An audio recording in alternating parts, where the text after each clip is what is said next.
Now we are going to cover more radicals. So on day one, we covered how to simplify a radical. Now, because we know a little bit about complex numbers, that is going to be our I, we can simplify a radical that is negative 16. If we have negative 16, we split it up into our negative 1 times root 16. This root negative 1 becomes our I. And we know that the square root of 16 is 4. So our final answer here will be 4i. Another example is we can now find the square root of negative 78. We're going to split this up into a root negative 1 times the square root of 78.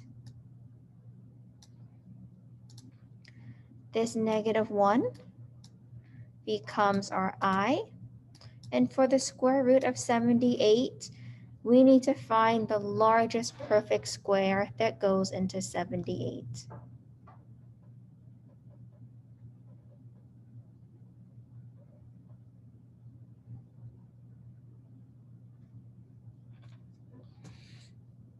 And for the sake of simplicity, I am changing this into a negative 75.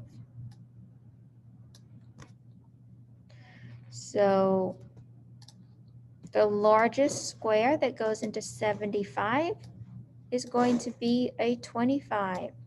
And 25 times 3 equals 75. So we're going to bring this 25 out to the front because root 25 is equal to 5. So we have I times 5 times our root 3. And if we write this the mathematically correct way, we are going to put our I second. Our actual number values always come first. So this answer would be 5i root 3. Now, let's go to this problem where they're asking us to express in the simplest radical form. We have two radicals. We have a root 3 and a root 48. These are not like terms. So we need to combine like terms. The way we do that is this root 48, we need to break it up into 3 and some number. So 3 times what number gives us a 48? And if we do 48 divided by 3, we get a 16. This 16 here is we're going to bring the 16 out to the front because we know that root 16 is equal to 4. So we rewrite everything. We have our negative root 3. That's our first part. That did not change. We have our minus. The minus did not change. And on the outside, we have a 4. And then we have root 3. Now we have like terms. So think of this as a negative 1. So a negative 1 root 3 minus 4 root 3 gives me a negative 5 root 3. If it helps, you can think a negative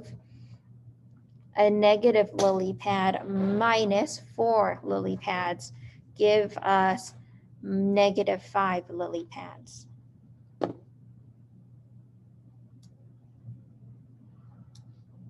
Another example of adding or subtracting radicals would be this one.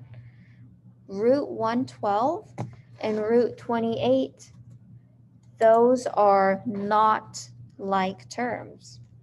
So we want to see 28 times what number gives us 112.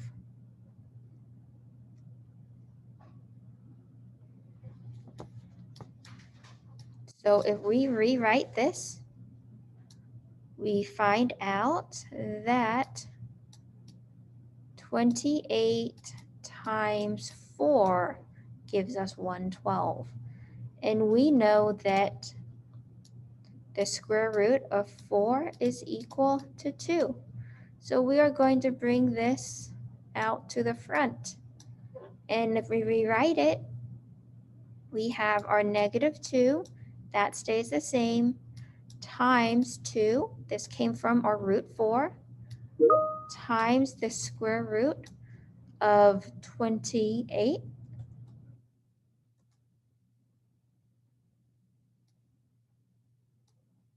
and plus 5 times root 28. We're going to do our multiplication in the first part. So -2 times 2 is a 4 root 28 plus 5 root 28. This gives us 9 root 28. And before we call it quits, we need to check 28. Can a perfect square go into 28?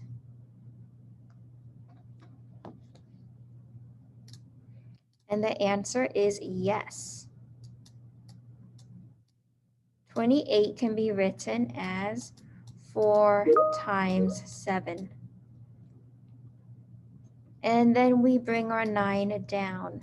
This 4 is a perfect square. We can write it out. We can bring it out to the front. And that gives us 9 times 2 root 7 for a final answer of 18 times root 7.